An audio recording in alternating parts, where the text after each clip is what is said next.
Assalamualaikum warahmatullahi wabarakatuh. Kembali lagi bersama saya Rosima Oktavia. Update terbaru seputar corona. Saat ini dikejutkan dengan mewabahnya suatu penyakit yang disebabkan oleh sebuah virus yang bernama corona atau dikenal dengan istilah COVID-19.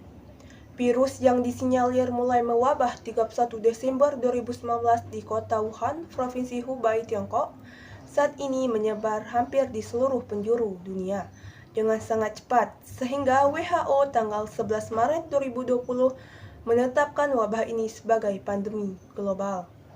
Ratusan ribu manusia terpapar virus corona, bahkan di seluruh dunia, bahkan puluhan ribu menjadi korban meninggal. Tercatat, negara-negara yang memiliki kasus tertinggi terpapar COVID-19 saat ini adalah Italia, Tiongkok, Spanyol, Amerika Serikat, dan Iran, dengan tingkat kematian mencapai ribuan orang. Penularan lewat kontak antar manusia yang sulit diprediksi karena kegiatan sosial yang tidak bisa dihindari menjadi penyebab terbesar COVID-19. Obat penawar yang belum bisa ditemukan dan meledaknya jumlah pasien terpapar COVID-19 menjadi penyebab kematian tinggi. Rumah sakit dan para medis yang menangani merasa kewalahan sehingga banyak pasien tidak tertangani dengan baik. Dampak corona kini mulai merambah dunia pendidikan. Pemerintahan pusat hingga daerah memberikan kebijakan meliburkan semua lembaga pendidikan.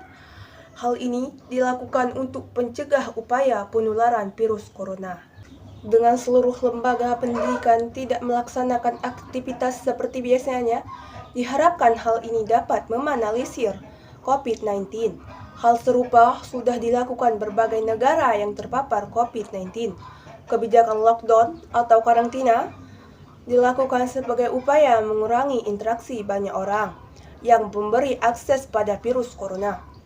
Penyebaran corona ini pada awalnya sangat berdampak pada dunia ekonomi yang mulai lesu, tetapi dampaknya kini juga dirasakan bagi dunia pendidikan. Kebijakan yang diambil oleh banyak negara termasuk Indonesia dengan meliburkan seluruh aktivitas pendidikan, membuat pemerintahan dan lembaga terkait menghadirkan alternatif proses pendidikan bagi peserta didik maupun mahasiswa yang tidak bisa melakukan proses pendidikan pada lembaga pendidikan. UNESCO menyebutkan bahwa pandemi COVID-19 mengancam 577.350.660 pelajar dari pendidikan prasekolah dasar hingga menengah atas dan 86.034.287 pelajar dari pendidikan tinggi di seluruh dunia. Hal tersebut membuat pemerintahan dan lembaga terkait menghadirkan lembaga alternatif proses pendidikan bagi peserta didik dengan belajar mengajar jarak jauh atau online atau belajar dari rumah dengan pendamping orang tua. Komitbud saat ini bekerja bersama-sama untuk mendorong pembelajaran secara daring untuk mahasiswa. Hal ini sebagai upaya agar siswa tetap belajar di rumah. Kementerian Pendidikan dan Kebudayaan menyiapkan sejumlah dukungan untuk memperlancar proses tersebut. Komitbud sendiri mengembangkan aplikasi pembelajaran jarak jauh berbasis portal dan Android rumah belajar. Pandemi corona ini emang sebuah ujian yang berat bagi seluruh bangsa. Menguji semua bangsa untuk dapat mengambil hikmah dengan berupaya dan berikhtiar mencari solusi pada setiap masalah yang ada. Sebagai bangsa yang besar, bangsa Indonesia mampu melalui segala masalah yang ada.